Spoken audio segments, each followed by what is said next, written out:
I'd like to thank Craftsy for sponsoring today's video.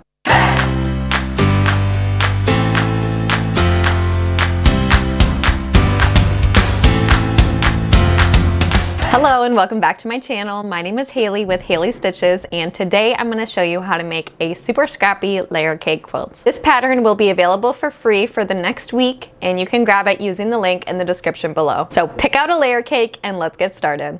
Today's pattern is called Layer Cake Mix, and we're going to need one layer cake, all 42 10-inch squares. You'll also need a matching thread. I love to use this gray by Aurifil. You'll need a rotary cutter, a cutting mat, and some rulers. All you really need is a long quilting ruler for this, but some smaller square ones will be helpful as well.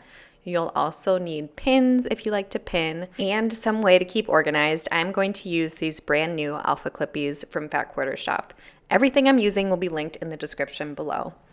I chose this layer cake for this quilt specifically because it has a limited color palette. It only has a handful of colors.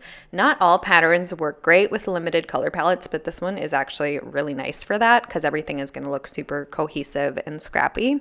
And before we cut into it, I want to talk about the sponsor of today's video. Okay, a quick little quilting break, and thank you to Craftsy for sponsoring today's video. If you've never used Craftsy before, it's basically like this giant creative playground online. Quilting, sewing, knitting, cooking, painting, over 2,000 classes taught by creatives in a way that actually makes sense for beginners. And lately I've been watching Let's Make a Quilt Season 2, and it's the perfect keep me company while I sew show. The finale focuses on the subtle star quilt. Ashley walks through how secondary designs can appear when your blocks start to come together, and Penny shows how a simple diagonal straight line quilting can totally transform the look of a quilt. It's basically quilting comfort TV. I love that Craftsy is always adding new classes. Every time I log in, there's something new I want to try. And classes have downloadable resources, so everything is there right when you need it. The first 1,000 people watching this video to use the link in my description will get a full year premium membership to Craftsy for only $1.49. And just a heads up, this offer is for new members only. So if you've been wanting to try Craftsy, now is the perfect time. Thanks again to Craftsy for supporting this video. Now let's get back to quilting. Each of the 10-inch layer cake squares are going to be cut the same way. So I'm going to be using my long quilting ruler for this. I'm finding the 3.5-inch mark, and then I'm going to cut my layer cake square. And you're not going to move the square, you're just going to change your place of the ruler and then find that 3.5-inch line again, and then you'll cut across the square. So this is going to give us 4 pieces, and we're going to kind of mix and match these 4 pieces to get our scrappy blocks. Each 10-inch square will turn into 1 small square, 2 rectangles, and 1 large square. This can get to be a lot because we're cutting 42 10-inch squares. So if you want to speed up the process a little bit, you can use a rotating cutting mat. If you don't have a rotating cutting mat, you can just use a smaller cutting mat on top of your other cutting mat and rotate it around. So I'm just showing you here how you can make this go a little bit quicker with that mat. I'm finding that 3.5-inch line and cutting. Another way to make it quick is if you actually mark the 3.5-inch line on your ruler. That can help make sure that everything is consistent and you don't make any mistakes, especially because we're using all 42 squares from this layer cake. If you miscut, it could kind of mess stuff up.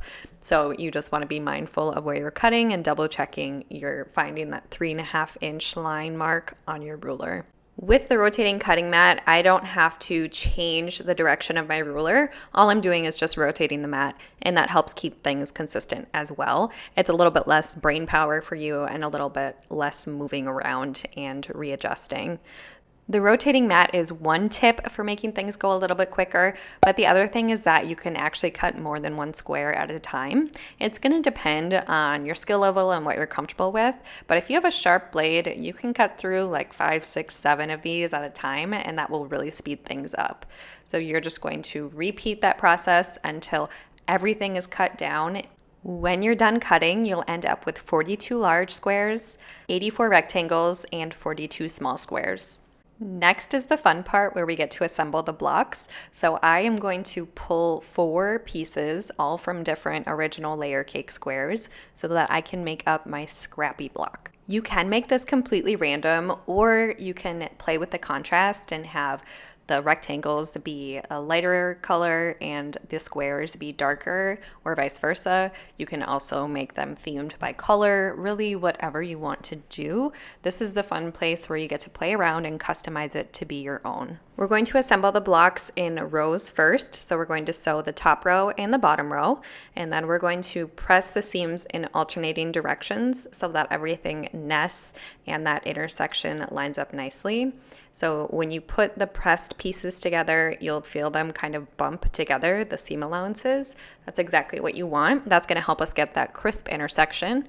So as you can see here, we have our final block after we sew those rows together, and everything is nice and crisp. And you can decide if you want to press open or to the side. However you want to press this is fine for this pattern. And another tip to help kind of speed things up and make everything kind of an assembly line style is to make all of your blocks right away in the beginning. So here I'm going to lay out my pieces and make up my blocks. This way I can make sure I don't run out at the end and have like all pinks or all whites or something.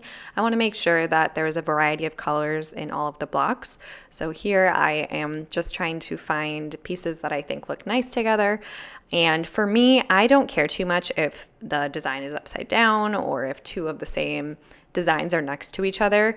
It can be really overwhelming if you try to make it in a way where nothing that is the same color and nothing that is the same pattern are touching.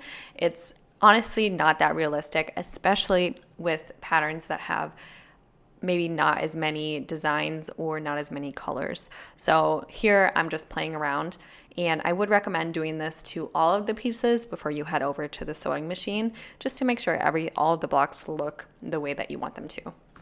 And I'm continuing that assembly line here at my machine.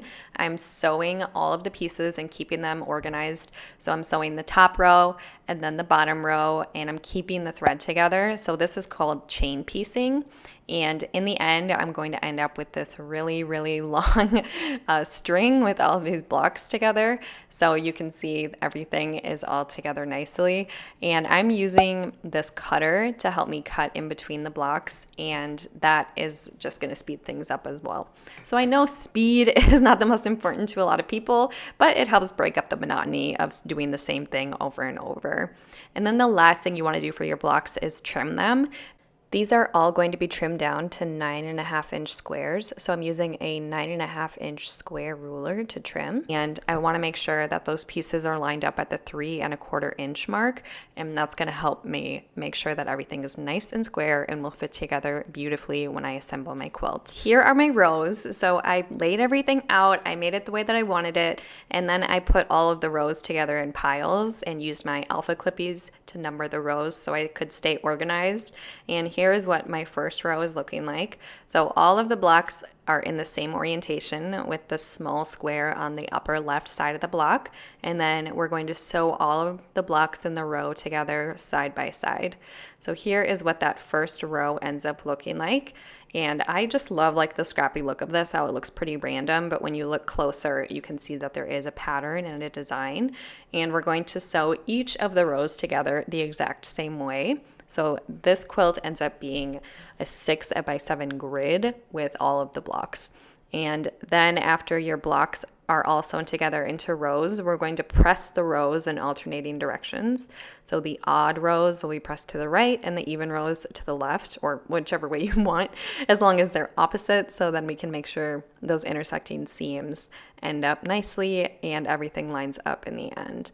So when we start to assemble the rows together, you can see that everything kind of butts up next to each other. It forms those nice intersections, and that's just going to help everything fit together nicely. And you can pin here if you want to. It's really helpful to pin these intersections to make sure that these long strips do stay in the right place and you don't end up with like a wonky quilt at the end.